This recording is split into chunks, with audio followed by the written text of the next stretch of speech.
একটা পারফেক্ট নিরামিষ সাবুর খিচুড়ি রেসিপি খুঁজছেন? তাহলে এই রেসিপিটা একবার ট্রাই করে দেখতে পারেন। প্রথমে সোনা মুগের ডালকে শুকনো কড়াইতে একটু লালচে করে ভেজে এটাকে নামিয়ে তারপর ভালোভাবে জল দিয়ে ধুয়ে গরম জলের মধ্যে ডালটা দিয়ে লবণ, একটু সর্ষের তেল আর চেরা কাঁচা লঙ্কা দিয়ে ডালটা ঢাকা দিয়ে সেদ্ধ করে নেব।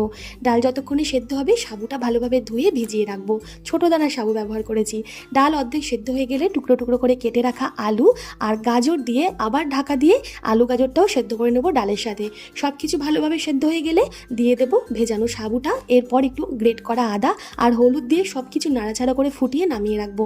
কড়াইতে ঘি গরম করে তাতে চিনেবাদামটা হালকা করে ভেজে তুলে রাখবো। বাকি যে ঘিটা থাকবে তার মধ্যে চেরা কাঁচা লঙ্কা, তেজপাতা, গোটা জিরে ফোড়নে দিয়ে ফোড়ন ভেজে টুকরো করে কেটে রাখা টমেটোটা দিয়ে লবণ দিয়ে ভালোভাবে ভেজে নেব। টমেটো নরম হয়ে গেলে সেদ্ধ করে রাখা সাবু, ডাল, সবজিগুলো দিয়ে ভালোভাবে ফুটিয়ে নামানোর আগে বাদাম ভাজা আর একটু ধনেপাতা কুচি ছড়িয়ে নামিয়ে পরিবেশন করব নিরামিষ সাবুর খিচুড়ি।